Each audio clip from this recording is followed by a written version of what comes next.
नमस्कार. मी अविनाश नारकर. मला वाटतं आपल्या व्यक्तिमत्वाचा जो पाया आहे, तो पाया रचला जातो, तो आपल्या शाळेमध्येच रचला जातो. आपण आपल्या आयुष्यामध्ये किती गुणवान आहोत, किती सुसंस्कृत आहोत, किती संस्कारी आहोत, आपले आचार, विचार या सगळ्याची जी रुजवात आहे, ती रुजवात आपल्या शाळेमध्येच होते. तर मला जर कोणी माझी शाळा या विषयावरती निबंध लिहायला सांगितलं, तर मी असं म्हणेन की मी माझी शाळा या विषयावर निबंध काय, मी अख्खा प्रबंध लिहू शकतो. इतकं माझ्या शाळेविषयी भरभरून बोलण्यासारखं, सांगण्यासारखं माझ्याकडे आहे. तर अशी ही माझी शाळा म्हणजे शारदाश्रम विद्या मंदिर, भवानी शंकर रोड, दादर. माझी शारदाश्रम विद्या मंदिर शाळा मला आठवली की सगळ्यात आधी मला आठवतं ते माझ्या शाळेतलं दत्त मंदिर. आणि मग दत्त मंदिराच्या समोरचं मोकळं मैदान, ज्या मैदानावरती आमचे कवायतीचे पिरियड्स व्हायचे. कवायतीचे पिरियड्स घेणारे आमचे देशपांडे सर, लाड सर आठवतात मला.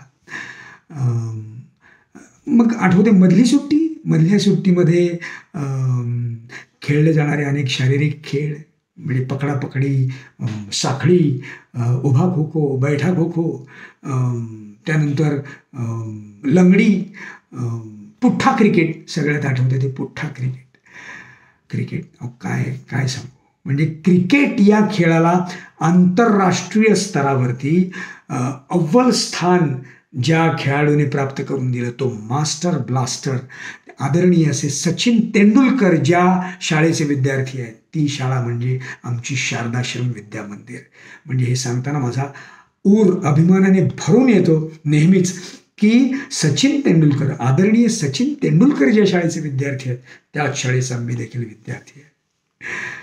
तर खरंच म्हणजे सचिन तेंडुलकर, विनोद कांबळी, नरेश चुरी असे एकापेक्षा एक दिग्गज खेळाडू, क्रिकेटियर ज्या शाळेने दिले क्रिकेट विश्वाला, ती शाळा म्हणजे माझी शारदाश्रम विद्या मंदिर ही शाळा. मी सुद्धा माझ्या क्षेत्रामध्ये आता जे करतोय त्या क्षेत्रामध्ये जे काही थोडं बहुत केलं आहे, जे काही थोडं बहुत करतो आहे, त्या सगळ्याचं श्रेय माझ्या शारदाश्रम विद्या मंदिर या शाळेलाच जातं. कारण अभिनेता म्हटला आमच्या क्षेत्रामध्ये की अभिनेता म्हटला की त्याची वाणी खूप स्वच्छ, सामर्थ्यवान आणि खणखणीत असावी लागते.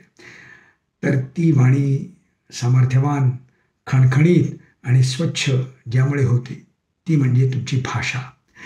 तर भाषा हे विषय शिकवणारे इतके एकापेक्षा एक अप्रतिम शिक्षक, आदरणीय शिक्षक या शाळेमध्ये मला लाभले. म्हणजे मराठी भाषा शिकवायला आमच्या पद्मिनी बिनीवाले बाई, काय अप्रतिम मराठी भाषा आम्हाला शिकवली आहे त्यांनी. म्हणजे त्यांनी शिकवलेली संदर्भासहित स्पष्टीकरण अजूनही माझ्या डोक्यात तशीच ताजी तवानी आहे, टवटवीत आहे. खरंच हिंदी भाषा शिकवणाऱ्या आमच्या सगळ्यांच्या लाडक्या पाडगावकर बाई, संस्कृत भाषा शिकवणाऱ्या आमच्या कोतवालबाईंनी आम्हाला इतकं अप्रतिम संस्कृत शिकवलं की आम्हाला SSC बोर्डामध्ये 50 पैकी 50, 49 असे मार्क्स पडलेले आहेत. इंग्रजी भाषा शिकवणाऱ्या आमच्या मोकाशीबाई, महाजन सर, काय अप्रतिम इंग्रजी शिकवलं त्यांनी. इतकं अप्रतिम ग्रामर आमच्याकडनं कडकडीत करून घेतलं आहे त्यांनी की SSC बोर्डात 95च्या वरती स्कोरिंग सब्जेक्ट झाला आमच्यासाठी इंग्रजी. म्हणजे त्यानंतर गणित, ज्या विषयाची नेहमीच भीती वाटते, तो विषय इतका सोपा आणि इतका अप्रतिम पद्धतीने आम्हाला बीजगणित, भूमिती शिकवणारे आमचे वेर्णेकर सर, आमचे चार्य सर, काय अप्रतिम गणित आमच्याकडनं करून घेतलं आहे त्यांनी.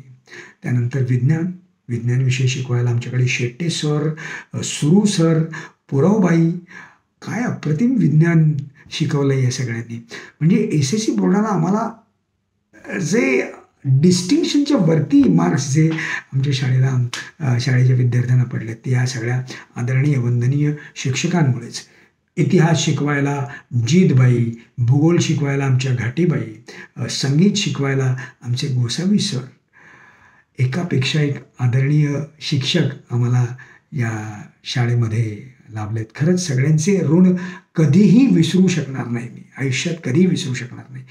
कारण इथपर्यंत पोहोचण्यासाठी म्हणून ज्यांनी एक आमचा बेस, आमचा पाया इतका मजबूत करून घेतला, त्या सगळ्या आदरणीय शिक्षकांना अगदी मनःपूर्वक अभिवादन.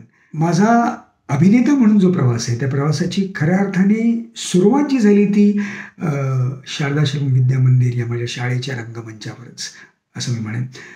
कारण मी चौथीत असताना, मला वाटतं चौथीत असताना, हो, मी पहिली नाटिका सादर केली होती, ज्या नाटिकेचं नाव होतं मिशी नाही तर नाटक नाही, ज्याच्यामध्ये शिवाजी महाराजांची अशी भरजरी वस्त्र परिधान करण्याचा योग मला मिळाला होता.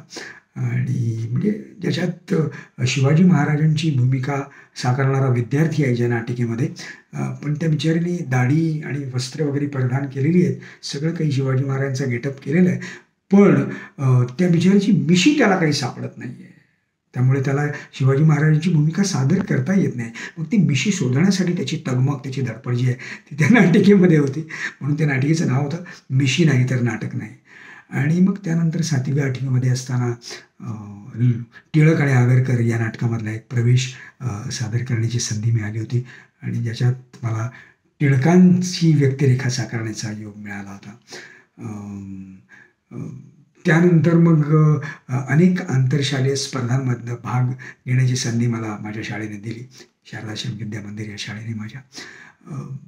त्याचीच तयारी म्हणून एका स्पर्धेमध्ये, म्हणजे एका एकपात्री स्पर्धेची तयारी म्हणून मला आठवतं आहे, मी 7वी-8वीच्या पुस्तकामध्ये नटसम्राट ही वि. वा. शिरवाडकरांची नाट्यछटा होती, आणि त्या नाट्यछटेमधला गणपतराव बेलवलकर आणि त्यांच्या सौ कावेरी यांचा जो एक प्रवेश आहे की ज्याच्यामध्ये त्यांची मुलगी त्यांच्यावरती, गणपतराव बेलवलकरांवरती चोरीचा आळ घेते, आणि मग त्या आळामुळे उद्विग्न झालेले, चिडलेले असे गणपतराव बेलवलकर आणि त्यांची समजूत घालणारी कावेरी, की जी त्यांना म्हणते की अहो असं नाही करायचं, असं रागवायचं नाही.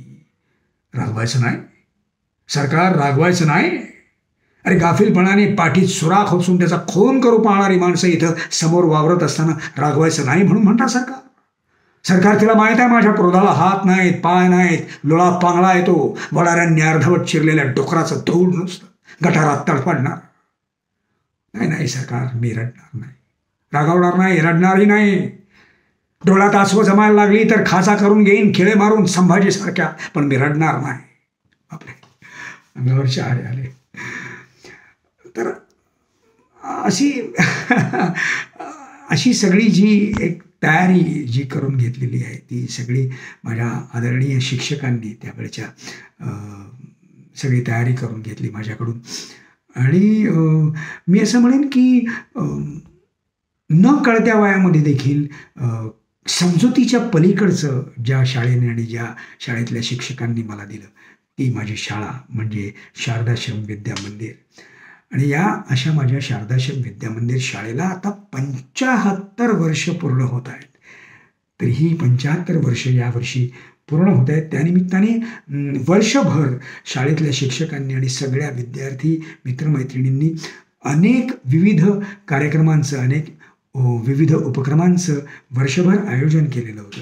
आणि आत्ता येत्या 22 डिसेंबर रोजी हा अमृत महोत्सवी वर्ष सोहळा खूप भरगच्च असा कार्यक्रमांनी भरलेला असा हा सोहळा येत्या 22 डिसेंबरला शाळेमध्ये साजरा होतो आहे. तर अशी ही 75 वर्ष शाळेला पूर्ण झाल्याबद्दल माझ्या शारदाश्रम शाळेला, शारदाश्रम विद्या मंदिर या माझ्या शाळेला, या शाळेच्या सगळ्या आदरणीय वंदनीय अशा शिक्षकांना आणि माझ्या सगळ्या विद्यार्थी मित्रमैत्रिणींना खूप खूप खूप मनापासून शुभेच्छा. आणि शाळेची ही अशीच उत्तरोत्तर खूप खूप खूप खूप प्रगती होत राहो आणि शाळेतनं एकापेक्षा एक दिग्गज अशी व्यक्तिमत्व या संपूर्ण भारतवर्षाला लाभोत हीच मनापासून सदिच्छा. धन्यवाद.